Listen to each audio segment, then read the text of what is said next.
सबसे पहले एक बात समझो, ठीक है, ये मेरा पॉइंट है सेंटर।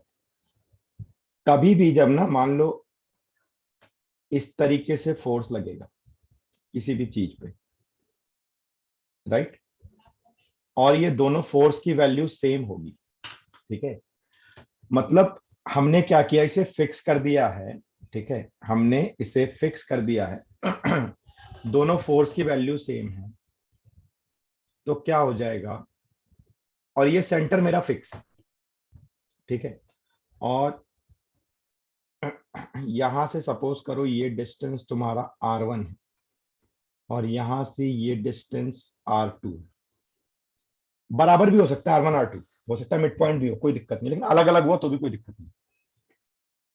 तो ये वाला F, ऊपर वाला जो F है, ये क्या कोशिश करेगा अर्शिया? अरे कपल जनरेट होगा, ऐसे कपल मूवमेंट, तो ये एक ना फोर्स ना, लगेगी। मेरे को अंग्रेजी नहीं सुननी ना, मेरे को पता तुम्हारी अंग्रेजी बहुत अच्छी है, मैं बहुत लेमैन्स लैंग्वेज में समझना चाहता हूँ, ऊपर वाला फोर्स क्या कोशिश करेगा? सर ऊपर वाला फोर्स है, एक क्लॉकवाइज लगेगा, एक एंटी क्लॉकवाइज लगेगा, तो दोनों को कैंसिल आउट करने के लिए कोशिश करेंगे। अरे जब मैं ये पूछ रहा हूँ ना ऊपर वाला फोर्स क्या लगेगा, तो नीचे वाला फोर्स भूल जाओ ना थोड़ी देर के लिए, खाली ऊपर वाले की बात करो।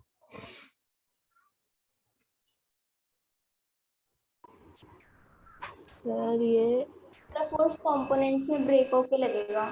क्यों कंपोनेंट में ब्रेक होगा यार? कंपोनेंट में तब ब्रेक करते हैं जब वो एक्स वाई एक्सिस के अलोंग ना हो, मेरा फोर्स कहीं इधर लग रहा है तब। ये फोर्स तो आप देखो ना एक्स एक्सिस के अलोंग लग रहा है भाई, और ये भी एक्स एक्सिस के अलोंग है। मैं सिर्फ ये पूछ रहा हूँ, ये सेंटर यहाँ पे फिक्स है, ये आगे पीछे नहीं जा सकता, राइट, ये आगे पीछे नहीं जा सकता, इसको खाली ऊपर वाला फोर्स लग रहा है, ये सोचो, थोड़ी देर के लिए नीचे वाला भूल जाओ फोर्स। और लगाया। है ना, इसको ऐसे घुमाने की कोशिश करेगा ना, टॉर्क तो टेक्निकल वर्ड हो गया, इसको ऐसे घुमाने की कोशिश करेगा, राइट। आप अपनी उंगली को ऐसे रखो ऊपर, ऐसे फोर्स लगाओ तो उंगली क्या होगी, रोटेट होगी ना, ठीक है, उंगली आपकी रोटेट होगी, तो घुमाने की कोशिश करेगा। और टॉर्क क्या होता है, फोर्स इंटू परपेंडिकुलर डिस्टेंस, मतलब F इंटू R1। अब ऊपर वाले अब ऊपर वाले फोर्स को भूल जाओ और नीचे वाले फोर्स को देखो तो क्या करेगा, ये भी घुमाने की कोशिश करेगा। दोनों जो घूमने का डायरेक्शन है क्या वो सेम है क्या? No sir. नो कि यस? सर सेम है। सेम है ना बाबा, दो ही डायरेक्शन होते हैं, क्लॉकवाइज एंटी क्लॉकवाइज, ऐसे पकड़ घुमाओगे तो भी क्लॉकवाइज, ऐसे लेकर के जाओगे तो भी क्लॉकवाइज। तो इसका मतलब ये जो घूमने का डायरेक्शन है ये किसका डायरेक्शन बता रहा है, टॉर्क का, ठीक है। तो टॉर्क क्या हो गया आपका, एक ही डायरेक्शन में ऐड हो गया, F_R1 प्लस F_R2। तो टॉर्क आपका कितना हो गया, F times R1 plus R2।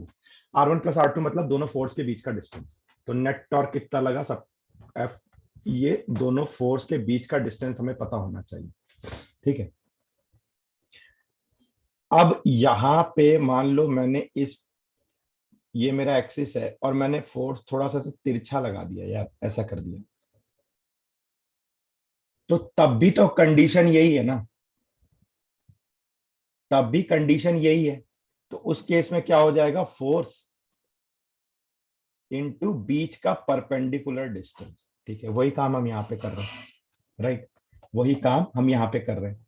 तो ये एक सिचुएशन किसकी हो गई कि ऐसा फोर्स कभी भी जब सेम फोर्स लग रहा है किसी एक फिक्स पॉइंट के अबाउट, और वो इसको घुमाने की कोशिश कर रहा है, ठीक है, तो ये जो सिस्टम है इसको हम बोलेंगे कपल।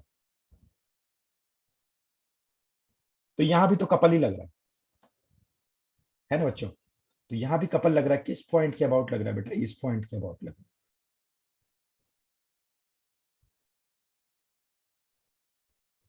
कपल ही तो है ये। अब मेरे को समझ में आ गया कि टॉर्क आपका जनरेट हो गया, टॉर्क क्या करेगा, इस डाइपोल को इस इलेक्ट्रिक फील्ड में घुमाएगा, ठीक है, और कितनी वैल्यू हो गई इसकी, PE साइन थीटा। तो टॉर्क की मैक्सिमम वैल्यू कितनी होगी,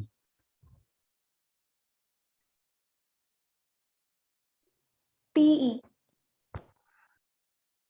कब होगी, when theta is equal to, 90 degree. 90 degree. Torque की मिनिमम वैल्यू कितनी होगी?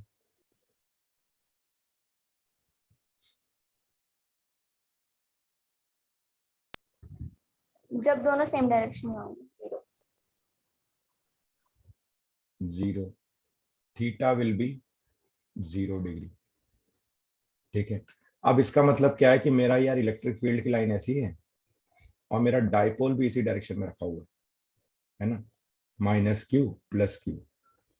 तो एक फोर्स इधर लगा, एक फोर्स इधर लगा, तो ये कोई टॉर्क जनरेट करेगा क्या? नहीं करेगा। ठीक है। इसका मतलब हम लोग ये बोल सकते हैं कि when field is parallel to dipole moment, ठीक है, then dipole will be stable. ठीक है। क्यों? क्योंकि इक्विलिब्रियम कंडीशन याद करो, क्लास 11th में क्या पढ़ी थी? क्या पढ़ी थी मयंक हमने इक्विलिब्रियम कंडीशन?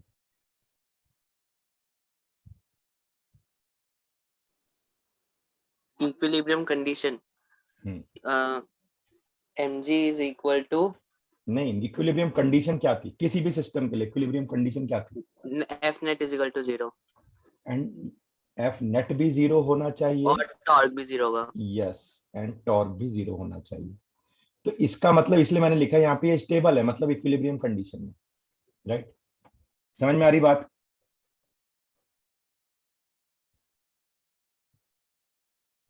नोट करते जाना ये सब छोटे छोटे पॉइंट।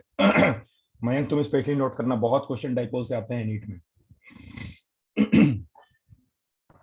सर एक डाउट सर, जब टॉर्क लग रहा है तो फिर बीच में कुछ रोकने के लिए चाहिए, तो फिर इस सिस्टम को बीच में कैसे रुका भाई? ये मतलब क्यों चाहिए रोकने के लिए बीच में?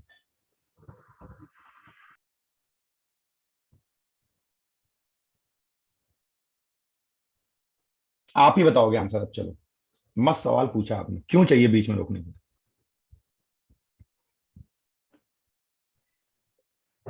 सर तभी तो घूमेगा, वरना तो उसी हाँ। डायरेक्शन में जाएगा। ठीक है, ये हमारी ज्योति खड़ी है, ठीक है, ग्राउंड में। राइट? ज्योति, बाल लंबे हैं छोटे तुम्हारे?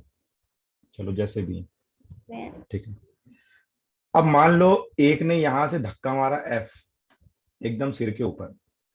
ठीक है, ज्योति मजाक कर रहा हूं ना, ऐसा कोई भगवान ना करे कभी कोई धक्का मारे आपको। और एक ने नीचे पांव पे धक्का मारा एफ, तो ज्योति आगे पीछे जाएगी या एकदम फिल्मी स्टाइल में यूं और यूं गिर जाएगी?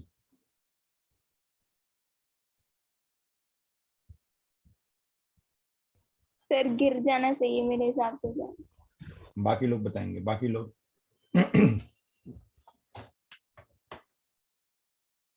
अरे आज का हमारा क्वेश्चन तो अर्शिया से था, खाली बाकी लोग आंसर कर रहे हैं, वो नहीं कर रहे बिल्कुल।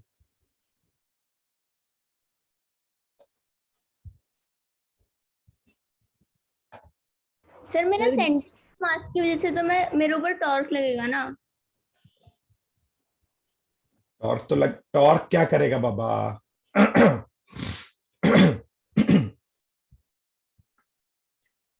टॉर्क क्या काम करेगा? सर मुझे गिरा देगा। टॉर्क घुमाने का काम करेगा।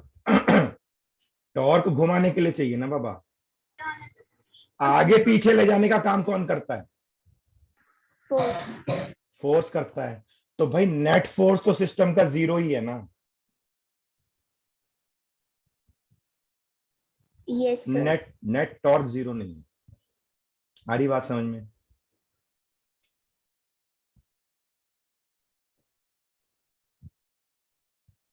आपका सवाल यही कि सर मैंने इसको बीच में अगर नहीं, कहीं हिंज नहीं किया, कहीं खीला नहीं ठोका, ठीक है, तो ये बीच में रुका हुआ कैसे? तो भाई क्यों जाएगा आगे? इसको ले जाने वाले जो अंकल हैं वो तो दोनों गुस्सा होकर बैठे हैं दूसरे डायरेक्शन में, तो उनका तो नेट इफेक्ट 0 है ना। क्योंकि आगे पीछे तो कोई भी चीज सेंटर ऑफ मास ट्रेवल कब करेगा? When there should be a net force,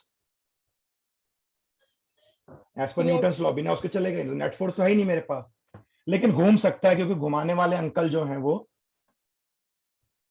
एक ही डायरेक्शन में काम कर रहे हैं मिलजुल के। तो वैसे तुम भी एकदम फिल्मी स्टाइल में एकदम मुंह इधर गिरेगा और बहुत चोट लगेगी। तो you know the answers, right? Yes sir, मतलब कंपोनेंट्स की वजह से लग रहा है टॉर्क। टॉर्क टॉर्क तो लग ही रहा है ना, टॉर्क एक दूसरे को कैंसिल नहीं कर रहा। अगर टॉर्क भी कैंसिल कर, अगर मान लो मैंने ऐसा लगाया, ठीक है, ये फोर्स इधर और ये फोर्स इधर, ठीक है, और एकदम बीचों बीच ना, मतलब ये डिस्टेंस और ये डिस्टेंस भी सेम। अब ये सीधा सीधा जाता रहेगा, घूमेगा ही नहीं, कोई टॉर्क नहीं लगेगा इसमें।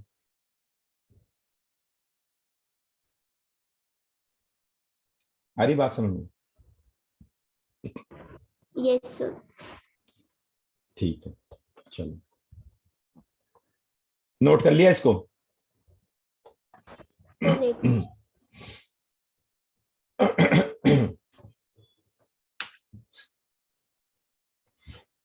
अर्शिया आंसर नहीं कर रहे हो तुम?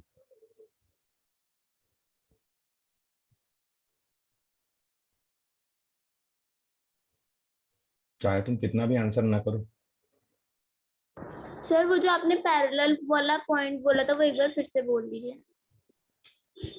If electric field lines and dipole moment are in parallel direction, then the dipole will be stable. Equilibrium condition में होगा।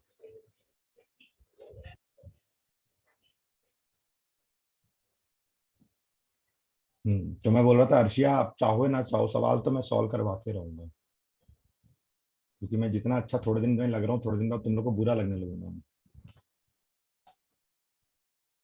है कि नहीं मयंक?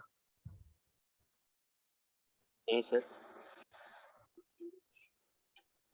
यार ये हर आदमी ना हर समय सवाल ही पूछता रहता है, बदतमीज इंसान।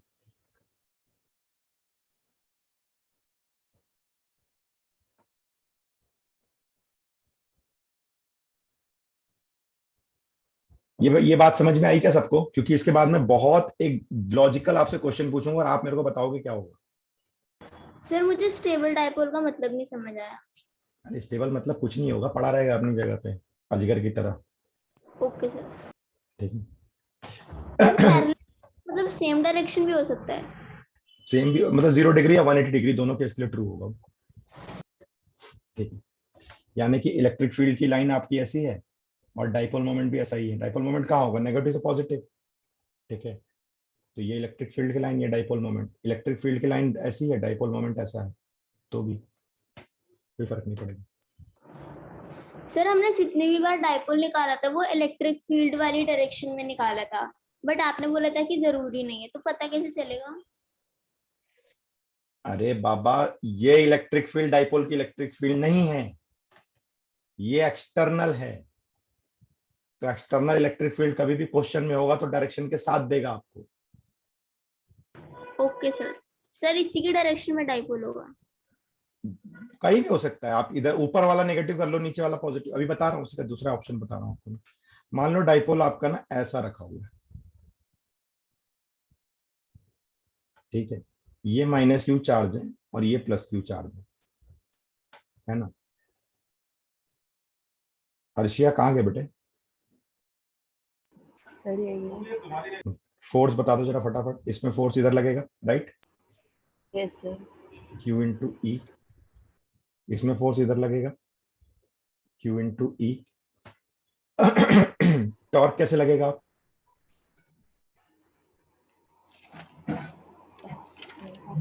सर टॉर्क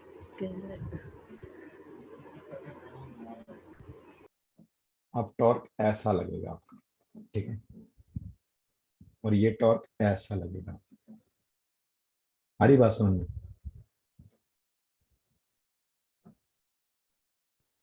यस ज्योति, बिल्कुल perfect anti clockwise. I am very happy कि किसी को तो डायरेक्शन समझ में आ रही है। ये डायरेक्शन समझ में आ रही है, ये समझाऊं? है ना, इसी केस में आप फोर्स पलट दो ना बस। फोर्स इधर और इधर कर दिया हमने, देखो ध्यान से, ऐसे ही तो कुछ बन रहा है। तो क्या हो जाएगा, ये इधर घुमाएगा और ये इधर घुमाएगा, एंटी क्लॉकवाइज घुमाएगा, राइट?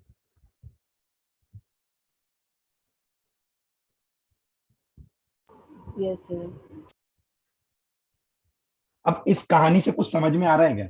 दोनों पोजीशन मैंने बना करके रखी, टॉर्क की वैल्यू वगैरह सब कुछ सेम होगी, कुछ नया मेरे को डिराइव नहीं करना, मेरे को नया कुछ डिराइव नहीं करना, सब यही होगा। टॉर्क इस केस में भी टॉर्क इतना ही लगेगा, पी साइन थीटा, ठीक है, सारी चीजें सेम होंगी, बस खाली टॉर्क का डायरेक्शन बदल गया और कुछ नहीं हुआ, ठीक है। तो इस कहानी से, ये पहले वाले फिगर से और ये दूसरा जो येलो लाइन में मैंने ड्रॉ किया है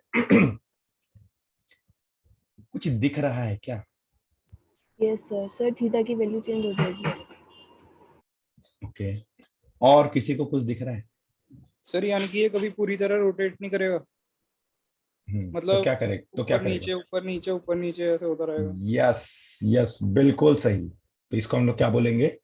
ये एसएचएम करेगा, ठीक है, ये सिंपल हार्मोनिक मोशन करेगा। अब आप मेरे को बोलोगे क्यों माने तेरी बात हम, तूने बोल दिया एसएचएम करेगा, मान ले, ऐसे थोड़ी प्रूफ करके दिखा एसएचएम करेगा, है ना, क्योंकि एसएचएम तो प्रूफ होता है ना भाई, right. Force is directly proportional to displacement, या torque is directly proportional to theta, याद करो, पढ़ा था last year, torque is directly proportional to theta, right. तो देखो ना बाबा, है तो torque is equal to P E sine theta, और टॉर्क क्या होता है रोटेशनल मोशन में? आई अल्फा होता है क्या?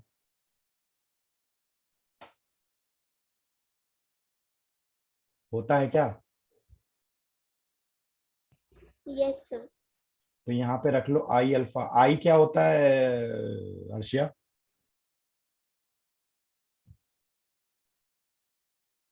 Sir moment of inertia. Moment of inertia, है ना। अभी ये मत सोचो मोमेंट ऑफ इनर्शिया क्या होता है, कैसे निकालते हैं, बस जो चीज आपकी, अगर आपको 11th का मोमेंट ऑफ इनर्शिया नहीं भी पढ़ा है, नहीं भी आता होगा, I am very much sure आपको नहीं आता होगा। मोमेंट ऑफ इनर्शिया बहुत इंपॉर्टेंट पार्ट है, मेंस में, एडवांस में उससे क्वेश्चन बनते ही बनते हैं, रोटेशन सबसे इंपॉर्टेंट पार्ट है। बट अगर नहीं भी पता तो उसकी टेंशन मत लो भाई, जैसे हम F is equal to M A लिखते हैं लीनियर मोशन में, वैसी रोटेशनल मोशन में मास आपका किससे रिप्लेस हो गया? मोमेंट ऑफ इनर्शिया से। बस इतना समझो फिलहाल। सर डाइपोल का मोमेंट ऑफ इनर्शिया क्या होगा? छोड़ दें यार, अभी नहीं, अभी वो सब नहीं समझना, ठीक है, अभी हम उतना डिटेल में नहीं जाना चाहते। इज इक्वल टू पीई, अगर थीटा बहुत लेस है तो इसको साइन थीटा को थीटा लिख सकते हैं, थीटा इज वेरी लेस। तो अल्फा क्या हो गया आपका? P E by I into theta. तो alpha is directly proportional to theta, मतलब ये क्या हो गया? एसएचएम हो गया, सिंपल हार्मोनिक मोशन। तो alpha is equal to P E by I into theta, तो इसको हम लोग बोलेंगे omega square is equal to P E by I, या time period is equal to 2 pi under root I by PE, ठीक है।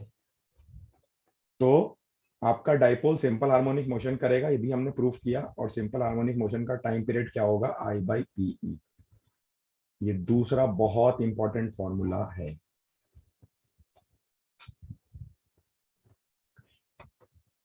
जितना डाइपोल में दिमाग लगा लोगे उतना मैग्नेटिक डाइपोल में कम लगाना पड़ेगा। जब परमानेंट मैग्नेटिज्म पढ़ेंगे तो ये सारा चीज हम लोग एक क्लास में उड़ा उड़ा देंगे, ठीक है, फटाफट।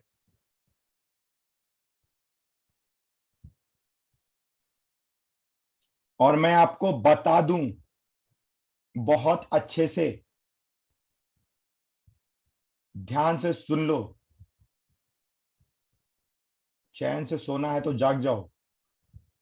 ये जो फॉर्मूला मैंने बताया है ये स्कूल नहीं पढ़ाता है, लेकिन ये बोर्ड में आया हुआ है, this is in the syllabus of board. मुझे आज तक नहीं पता ये स्कूल क्यों नहीं पढ़ाते ये सब। मैं आपको कटिंग भेज दूंगा, अगर मेरे ऊपर भरोसा ना हो तो, बोर्ड के क्वेश्चन ईयर के साथ में।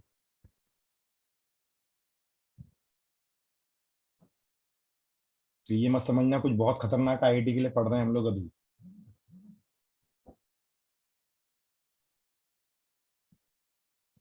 इलेक्ट्रिक डाइपोल से जो स्टैंडर्ड बोर्ड में आएगा वही स्टैंडर्ड जेई मेंस में आएगा, वही स्टैंडर्ड नीट में आएगा। इनफैक्ट बोर्ड कई बार टफ होगा, डाइपोल से क्वेश्चन मेंस और नीट में बहुत इजी आते हैं। सर ओमेगा स्क्वायर कहाँ से आया?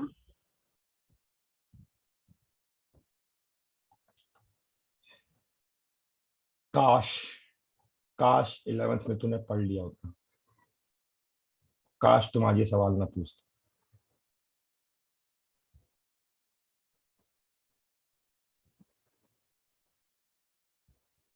देखो कभी भी ना बेटा याद रखना, एसएचएम के केस में ना एक जनरल रूल होता है ना, इसको ध्यान रखना। मान लो acceleration is equal to omega square x होगा, तो कभी भी हम लोग अगर प्रूफ करेंगे ना कि acceleration is directly proportional to x, तो एक्स के बाजू में जो वैल्यू बच जाएगी ना वो ओमेगा स्क्वायर के बराबर होती है। ओमेगा इज एंगुलर फ्रीक्वेंसी, ठीक है, omega is 2 pi by T, 2 pi by time period. वैसे ही angular acceleration is equal to omega square theta, तो थीटा के साथ जो वैल्यू बच गई वो ओमेगा स्क्वायर। इतना ध्यान रखना, ये मैंने बहुत डिटेल में प्रूफ करके 2-3 क्लास लगाया था हमने एसएचएम का। लगाया था नहीं लगाया था मयंक? Yes sir. तो भूला कैसे?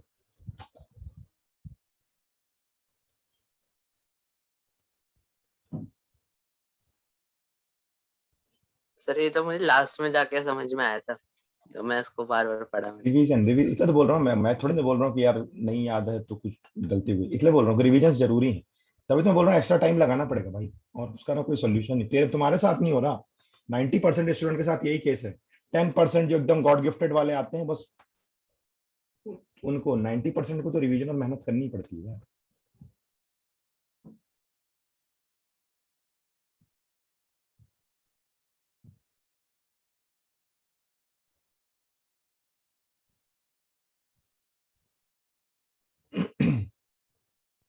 Is it clear now? Arshia समझ में आया? सर थोड़ा थोड़ा।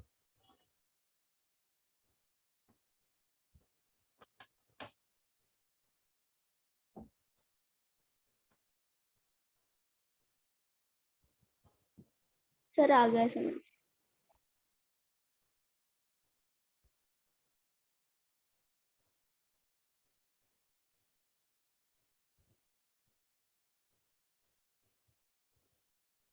अब देखो इसका अगला पार्ट करते हैं।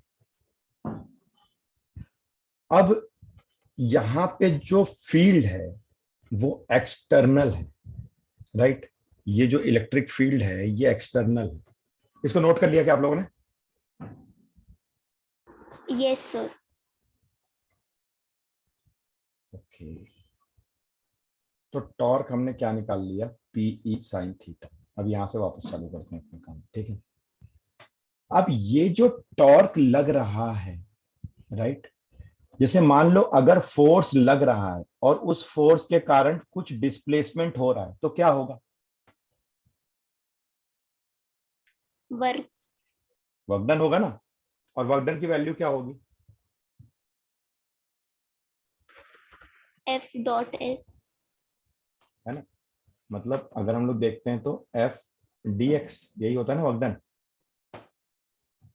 Yes sir. राइट? अगर force is depending on distance तो आपका वेरिएबल वर्क होता है, हमेशा मैंने बताया था आपको। या यस। फोर्स इनटू डिस्प्लेसमेंट होगा वर्क डन जब फोर्स कांस्टेंट हो, ठीक है? तो जब लीनियर फोर्स लगता है, बात को सुनना जरा ध्यान से, जब लीनियर फोर्स लगता है और उस फोर्स के कारण डिस्प्लेसमेंट होता है तो वर्क डन होता है। तो वही लीनियर फोर्स रोटेशनल मोशन में टॉर्क बन गया, और वो डिस्प्लेसमेंट रोटेशनल मोशन में एंगुलर डिस्प्लेसमेंट बन गया, यानी थीटा बन गया। तो वर्क डन कितना हो जाएगा मेरा? Integration of torque into D theta. कौन करेगा ये work done? External field. Yes yes yes, बिल्कुल सही, एक्सटर्नल फील्ड करेगी ये वर्क डन, ठीक है? ये वर्क डन कौन करेगा? एक्सटर्नल फील्ड करेगी। अब ठीक है, इसको मैंने रख लिया θ1 से θ2, ठीक है? अभी θ1 θ2 की कहानी समझाता हूँ मैं, पहले इसको कर लेते हैं, मैथमेटिकली सॉल्व कर लेते हैं। θ1 अभी मत पूछना सर θ1 क्या है θ2 क्या है, मैं समझाता हूँ, ये अपने आप ही आपको समझ में आ जाएगा। तो वर्क डन कितना हो गया, पीई को निकाल लो, साइन थीटा का इंटीग्रेशन होता है minus cos theta, negative sine है तो लोअर वाला पहले मार दो।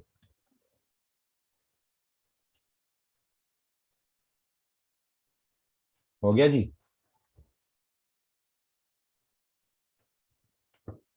डन हो गया मामला यहां तक का। तो इतना वर्क डन मतलब थीटा 1 एंगल से थीटा 2 एंगल लाने में इतना वर्क डन करना पड़ता है बाबा, ठीक है। थीटा 1 से थीटा 2 लाने में इतना वर्क डन करना पड़ता है। सारी बात समझ में?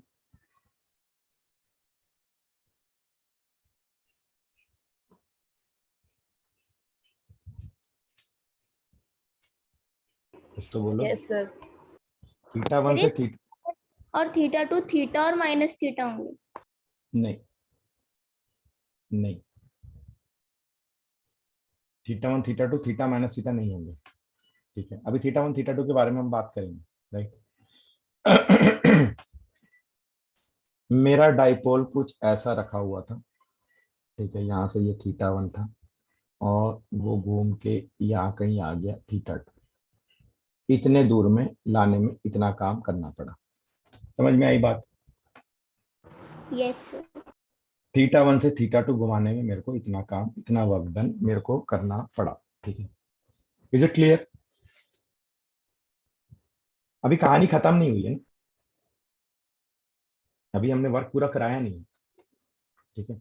अभी ये हमारे वर्क की वैल्यू आ गई।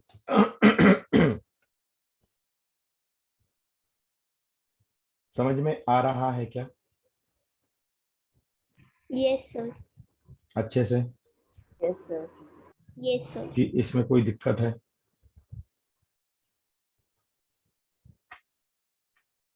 दिक्कत है तो बोलो।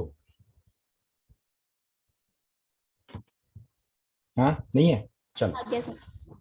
अब एक दूसरी चीज समझने की कोशिश करते हैं कि यार ये मेरा जो थीटा 1 है, ठीक है, मैं मेरा मैक्सिमम टॉर्क कहाँ लग रहा था?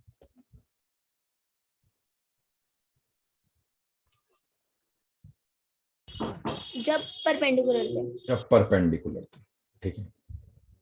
यानी ये मेरी इनिशियल पोजीशन हो सकती है, ठीक है। ये मेरी इनिशियल पोजीशन हो सकती है। तो इसका मतलब थीटा 1 की जो वैल्यू है ये 90 डिग्री हो सकती है, थीटा 2 की जो वैल्यू है ये 0 डिग्री हो सकती है, ठीक है। ऐसे पोजीशन से चालू हुआ टॉर्क लगना और ये मेरी स्टेबल कंडीशन में आ गया, ठीक है। डाइपोल मेरा ऐसा था और ऐसा हो गया, राइट। तो 90 से 0 तक का उसने ट्रैवल किया, यहाँ पुट करूंगा तो मेरे को मिल जाएगा W is equal to minus PE. तो ये हो गया मेरा मैक्सिमम वर्क डन, ठीक है। ये हो गया मेरा मैक्सिमम वर्क डन, राइट। तो जनरल फॉर्म में अगर मैं बोलूं कि यार मेरा थीटा 2 0 डिग्री है, ठीक है, राइट।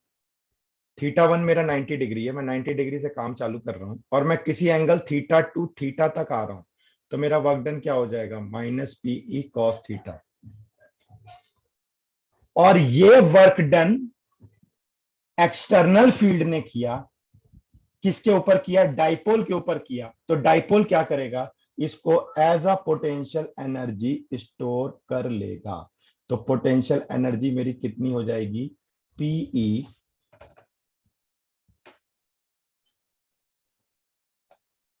पोटेंशियल एनर्जी मेरी कितनी हो जाएगी, पीई कॉस थीटा, या मेरी पोटेंशियल एनर्जी कितनी हो जाएगी, पी डॉट ई। आ रही बात समझ में? Yes sir. भाई फर्क किसने किया,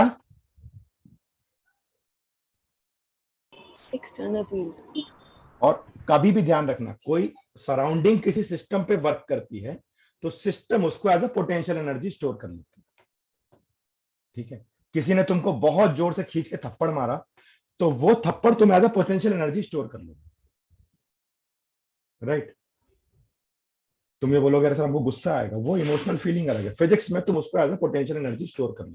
कभी भी एक्सटर्नल वर्क आपके ऊपर होगा तो आप उसको as a potential energy store करोगे। पोटेंशियल एनर्जी का रूल ये है कि कहीं ना कहीं वर्क डन होना चाहिए, और अगर पोटेंशियल एनर्जी रिलीज हो रही है तो सिस्टम जो होगा वो सराउंडिंग पे वर्क करेगा। ये किस्सा चलता रहेगा,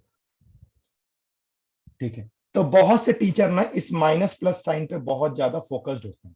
मैं बोलता हूं मत हो, तुमको नॉर्मल कॉन्सेप्ट समझ में आ गया ना, कहाँ थीटा वन कहाँ थीटा टू, तो आपको माइनस प्लस पे कॉन्सेंट्रेट होने की जरूरत नहीं।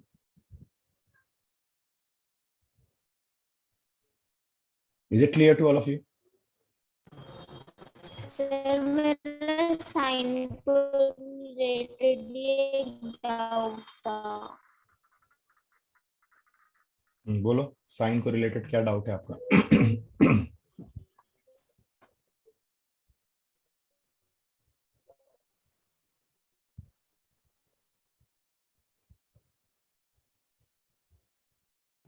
सर वर्क डन माइनस में है तो फिर सिस्टम में क्या होगा?